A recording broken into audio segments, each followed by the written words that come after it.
हजारों ख्वाहिशें ऐसी कि हर ख्वाहिश पे दम निकले, बहुत निकले मेरे अरमा फिर भी कम निकले। जी हाँ, कुछ ऐसा ही खेला हो गया है आरजेडी के नेता तेजस्वी प्रसाद यादव के साथ। जब बिहार के नतीजे आए तो उनके जो मुख्यमंत्री के अरमान थे वो चूर चूर हो गए। फिर उन्हें 5 साल का इंतजार और करना पड़ेगा। जितने भी एग्जिट पोल और राजनीतिक विशेषज्ञों के द्वारा जो डाटा और सीटें का अनुमान बताया जा रहा, आज वो सारी अनुमान और एग्जिट पोल के डाटा धरे के धरे रह गए। और मानो बिहार और बिहार की जनता ये कह रही हो कि बिहार और बिहार को समझना बबुआ इतना ही आसान नहीं है। बहुत टाइम लगता है बिहार और बिहार की जनता को समझना। आज उसका साक्षात हमें प्रूफ ये है, डाटा और ये एनडीए की ऐतिहासिक जीत के आंकड़े देखने को भी बताते हैं।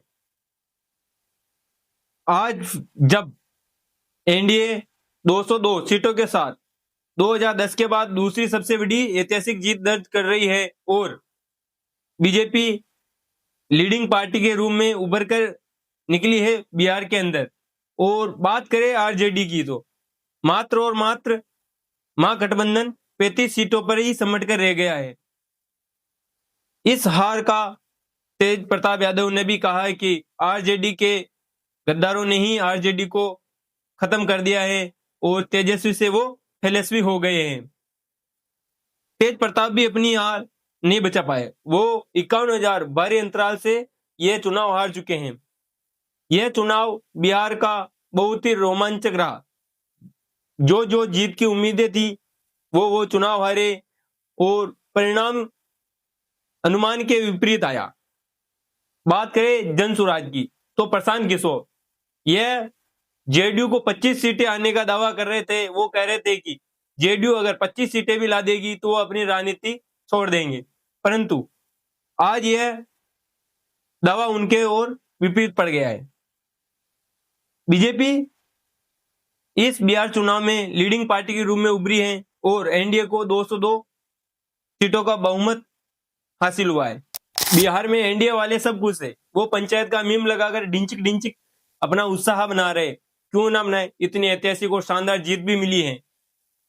प्रशांत किशोर यह कह रहे हो कि मानो ऐसा भी खेला हो सकता है, पर यह आंकड़ा और डाटे उनके सामने हैं और उनकी जो राजनीतिक विश्लेषण की जो ज्ञान की सीमा थी वो धीरे की धीरे रह गई। आज जब इतने भारी भरकम ऐतिहासिक जीत के साथ एनडीए सरकार बनाई तो नीतीश कुमार इस जीत के सबसे अहम फैक्टर साबित हुए। जब जब नीतीश कुमार सत्ता को छोड़ने की बात आती है या चुनाव नजदीक आते हैं तो नीतीश कुमार एक्स फैक्टर के रूप में साबित होते हैं। नीतीश कुमार है सिर्फ किताब का एक पन्ना नहीं, वो पूरी की पूरी एक किताब है। जब जब उनका पन्ना पलटता है तो पूरी किताब पलटती है। 2005 से और 2025 और 2025 से 30 तक वो है लगभग यह मान के चलना तय हो गया है कि वही बिहार के मुख्यमंत्री होंगे। एनडीए की जीत के वो कौन से 10 इंपैक्ट फैक्टर है जिसकी बदौलत एनडीए को इतनी ऐतिहासिक और शानदार जीत मिली और नीतीश कुमार को पुनः सरकार में आने का अवसर भी मिला। आइए देखते हैं कि नीतीश कुमार वे कौन से वादे और योजना जिसकी बदौलत नीतीश कुमार पुनः सत्ता में लौटे। पहला है महिला वोट बैंक को लुभाना। नीतीश कुमार ने 26 सितंबर को महिला रोजगार योजना के तहत 1.21 करोड़ महिलाओं के खाते में 10,000 रुपए डाले, जिसकी बदौलत वह व्यवसाय कर सके। और इससे सीधा सीधा नीतीश कुमार के लिए यह एक्स फैक्टर साबित हुआ और ऐसा हमें देखने को भी मिला है जिस प्रकार से चुनाव परिणाम के नतीजे एनडीए को मिले हैं। बात करें इस डाटा की तो बिहार में कुल 7.45 करोड़ वोटर हैं। उसमें से महिला वोटर हैं 3.51 करोड़ वोटर और पुरुष हैं 3.93 करोड़ वोटर। इसमें से पिछले साल 2020 के विधानसभा चुनाव में नीतीश कुमार को लगभग 38% महिला के वोट मिले थे और इस बार वह आंकड़ा उनके समक्ष बढ़ा भी है। और इस बार महिला वोटरों की भागीदारी भी ज्यादा हमें देखने को मिली है। पिछले विधानसभा चुनाव 2020 के मुकाबले अब की बार महिलाओं की वोटर में भागीदारी भी बढ़ी। जब 2020 में महिला की भागीदारी 59.71% रही, जबकि इस वर्ष 2025 में विधानसभा चुनाव में महिलाओं की भागीदारी 71.6% रही। इसी के तरह जीविका दीदी योजना और आशा वर्कर योजना में महिलाओं को मिलने वाली सैलरी में 1,000 रुपए से बढ़ाकर 3,000 रुपए कर दिए गए, जिसका सीधा सीधा फायदा नीतीश कुमार को हुआ। और महिलाएं नीतीश कुमार की कोर वोटर भी मानी जाती हैं, इसी का फायदा हमें देखने को मिला है।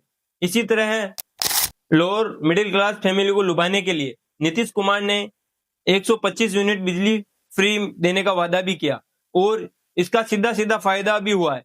इसकी खास बात यह है कि शहरी परिवारों में 300 यूनिट खर्च करने वाले परिवारों को 690 रुपए तो और ग्रामीणों को 309 रुपए सीधे सीधे फायदा पहुंचा है। और बुजुर्ग और आश्रित लोगों को पेंशन के द्वारा मिलने वाले 400 रुपए को 1100 रुपए प्रतिमाह पेंशन के रूप में बढ़ा दिया गया, जिसका भी फायदा उन्हें मिला है। और सबसे महत्वपूर्ण बात, जो कि नए युवा और नए वोटरों को लुभाने के लिए प्रतिमाह भत्ता 1,000 रुपए देने का भी वादा किया और नई नई सरकारी वैकेंसियां रोजगार देने का भी वादा किया। सबसे महत्वपूर्ण, जातीय समीकरण को सुव्यवस्थित रूप से राजनीतिक जमीनी स्तर पर लागू करना, जातीय समीकरण बनाना, टिकट बंटवारे से लेकर अंतिम चुनाव के दिन तक महागठबंधन के खेमे में जिस तरह खलबली दिखी थी, परंतु एनडीए के गठबंधन में इस प्रकार की खलबली देखने को नहीं मिली। जिस प्रकार से जातीय समीकरण को साधते हुए एनडीए ने 85 स्वर्ण, 29 दलित, 37 कुर्मी और 29 अति पिछड़ा जाति और 2 आदिवासी जातीय समीकरण के आधार पर अपने उम्मीदवार उतारे और उपेंद्र कुशवाहा हो, चिराग पासवान हो और जीतन राम मांझी हो, सभी को अपने अपने समाज के और जातीय समीकरण के आधार पर उनको टिकट बंटवारे के अनुसार सीटें आवंटित की, जिसकी बदौलत एनडीए को इतनी शानदार जीत भी मिली। चिराग पासवान जेडीयू के हनुमान के रूप में उभरे हैं। उन्होंने अपनी समाज के कोर वोटरों की बदौलत जेडीयू को 35 सीटों पर लगभग फायदा पहुंचाया। और डेवलपमेंट की बात करें तो डेवलपमेंट में नीतीश कुमार की सरकार ने पूर्णिया का एयरपोर्ट हो या फिर बेगूसराय का केबल ब्रिज और सॉफ्ट हिंदुत्व की राजनीति के तहत, चाहे वो सीतामढ़ी के पुनेरा धाम का मंदिर हो जिसका उद्घाटन उन्होंने किया, और पीएम मोदी ने 16 रैलियां की, जिसमें से उनकी 100 सीटों पर प्रभाव पड़ा और इसका नतीजा हमें देखने को भी मिला। जहां जहां पीएम मोदी ने रैलियां की, वहां एनडीए और बीजेपी के उम्मीदवार जीत कर आए। सबसे घातक और खतरनाक साबित हुए महागठबंधन के लिए तो वो है प्रशांत किशोर। प्रशांत किशोर आक्रामक रूप से चुनाव प्रचार भी किया, परंतु उनका चुनाव प्रचार बेअसर रहा और उन्हीं के कोर वोटरों को काट दिया गया महागठबंधन की। इसी की बदौलत एनडीए को इतनी शानदार और ऐतिहासिक जीत मिली। सबसे अंतिम और महत्वपूर्ण, महागठबंधन सीएम फेज से लेकर सीट बंटवारे तक अंतिम रूप तक फंसता ही रहा। तेजस्वी यादव और राहुल गांधी की वोट अधिकार यात्रा भी इतनी प्रभाव रूप से हमें देखने को नहीं मिली थी। इसी की बदौलत एनडीए इतनी पीछे रही और 9 ऐसी सीटें जहां पर महागठबंधन ने अपने प्रत्याशी एक दूसरे के सामने ही उतार दिए थे।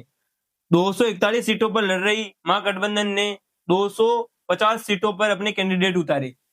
2 ऐसी सीटें पूर्वी चंपारण की सुगोली और रोहतास की मोहनिया सीट पर महागठबंधन ने निर्दलियों को सपोर्ट किया और जहां जहां 9 प्रत्याशी एक दूसरे के सामने उतारे, वहां वहां एनडीए को शानदार जीत भी मिली है।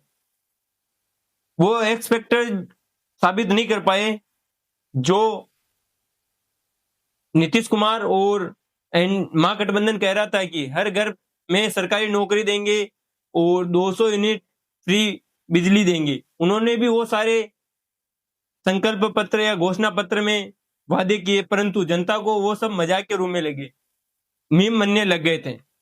इसी की बदौलत महागठबंधन अपनी सीटें बचाने में नाकाम रहा और एक छोटे से आंकड़े के रूप में सिमट कर रह गया।